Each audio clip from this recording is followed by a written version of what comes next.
You're right, what's up everyone, and welcome back to the channel. So today's video is we're gonna make this a two outdoor patio chair that we're going to do. This is made out from a used wood or scrap wood that was being given away from a store that is closing. It's usually their shelving, the Rona store that they're gonna close. Yep, we just got here in the place that they posted in a Facebook marketplace, which I'm fortunate that they still have left. And yep, we're just gonna get enough amount that we're gonna build for this two outdoor patio chair. And one thing that I really like it because these boards are all pine boards and it's very dry. It's been there it's their shelving, like it's been there like for maybe over 40 years or so. So yeah, we're good for this pieces because just like what I've said, it was dry, so we don't have to worry warping or whatever. So we're just gonna load it in the truck a good amount. There you go, look at that.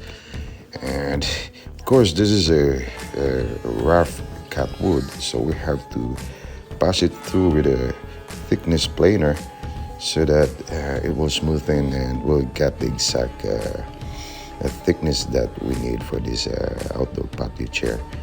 So yep, and we also remove all those nails, those screw in there, because otherwise it will ruin your thickness planer. Because like what I mentioned, this is a shelving, so there must have those staples in there, those screws, nails, whatever.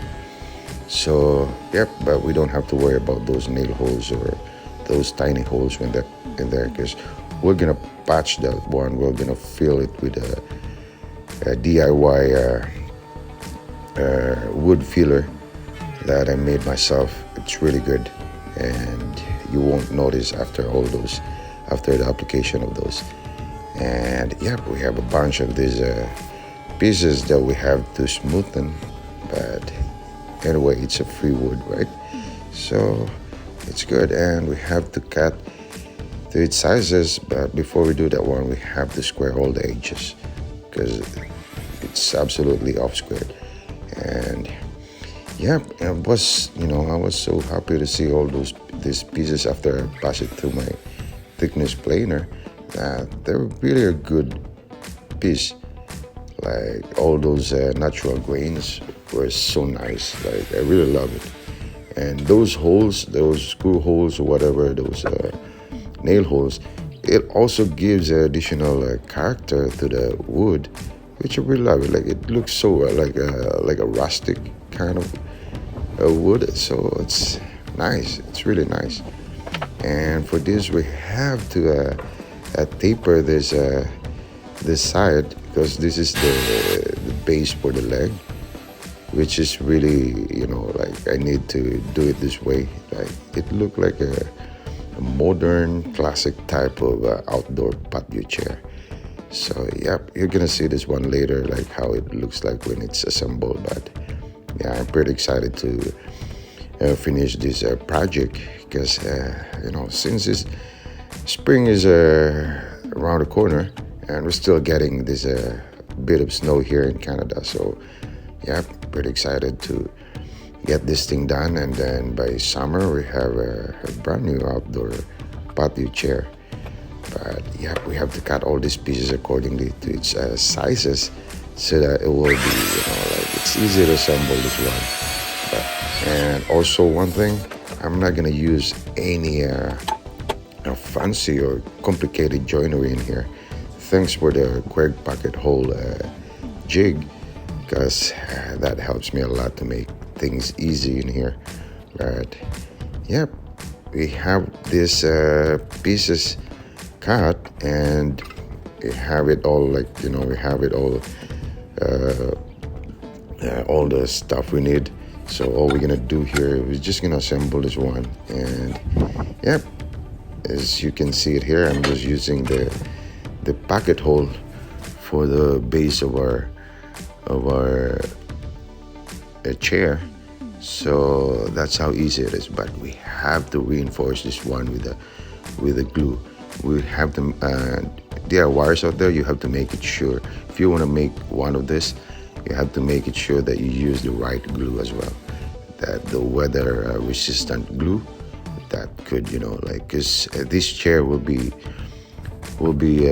stored outside, like I'm not gonna bring this inside, because but this is gonna last.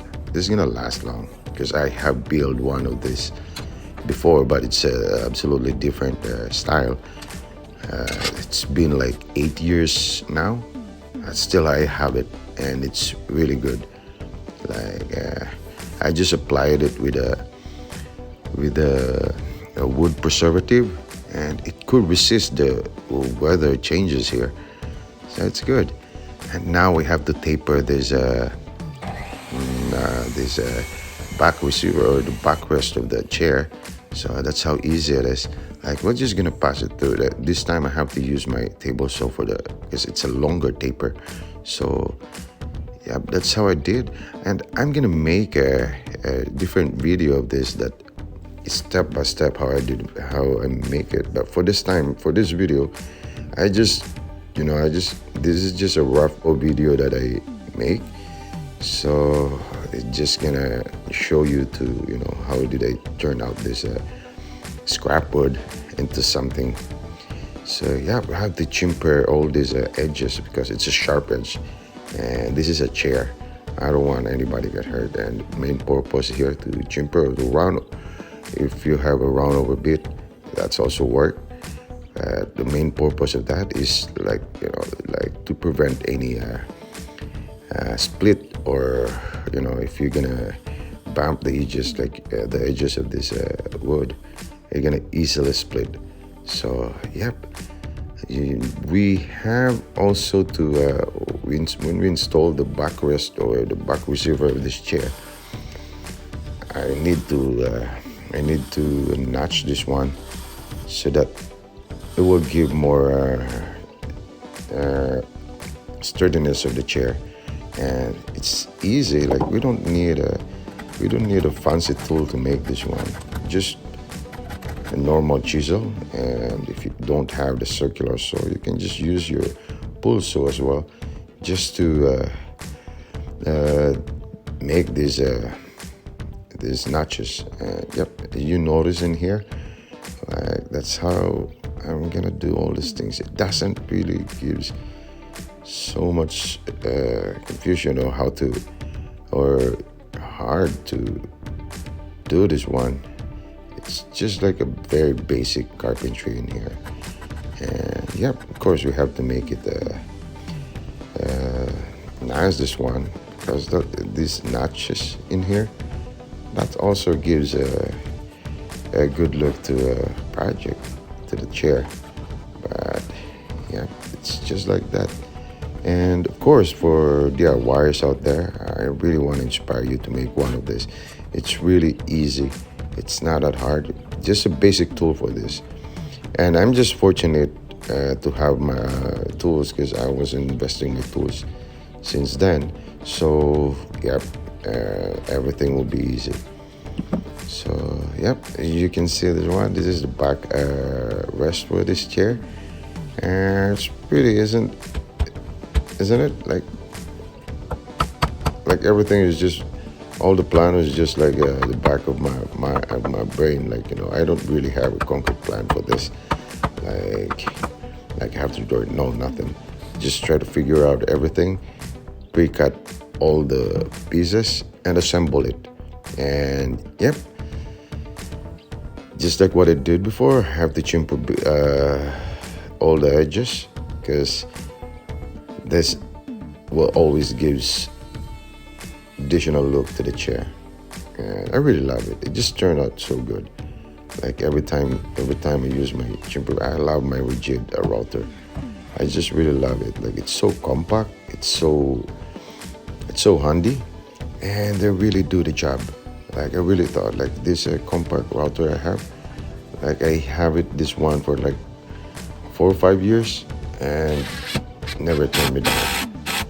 And yeah, pocket hole. Everything is just like a pocket hole in here, and with the glue as well. So everything is already set up, like already, it's all pre-cut.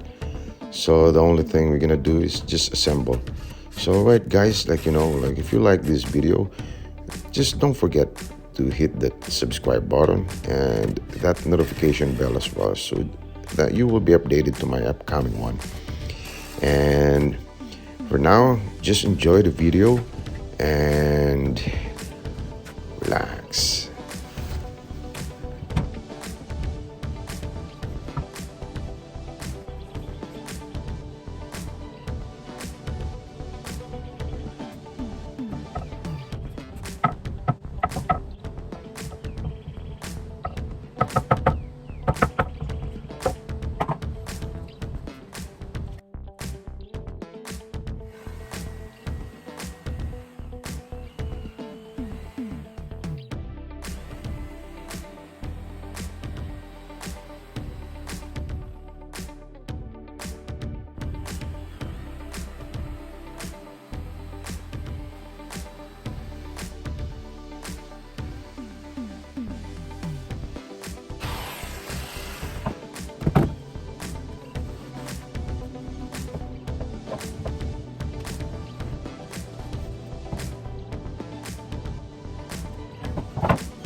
there you go. That's how it is. We just build this easily. And look how nice is that. Like how comfy is that? And you could always throw a cushion in this. Like just like that. Look at that. Now it feels so good. Like for the weekend project, and I just did this one. Oh, it's so good. And of course, this is all a pocket hole screws. So we have to plug all those pocket hole with these dowels. If you have dowels, you can use it. And you can also get that pocket hole plugs, just like what I have right now. So we're just gonna plug that one because that also to prevent any water that goes in. And just like what I mentioned before, that I will plug all those, I will fill up all those screw holes, those nail holes with my DIY wood filler that I made. And you won't notice that one. You won't see that one after all these things done. Just make it dry. Let it dry for like about 5 minutes, and just gonna sand it, smoothen it, and it will blend that color into the wood, and just like that. So now it almost done, but looks great now.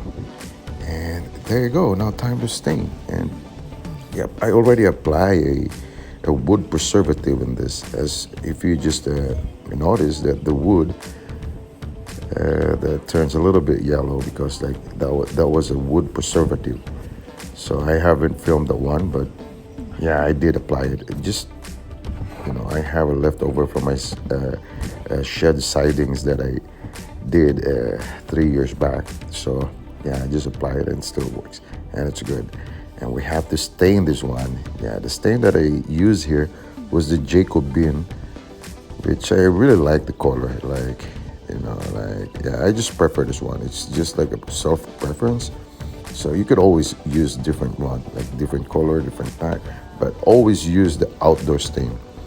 And yep, you could also use like those a regular stain, like indoor stain, but you have to coat it on top of it with a urethane, like outdoor furniture sealer, to prevent the stain to fade, and also gives a coat to the wood so that it could resist over the years, spending storing outside.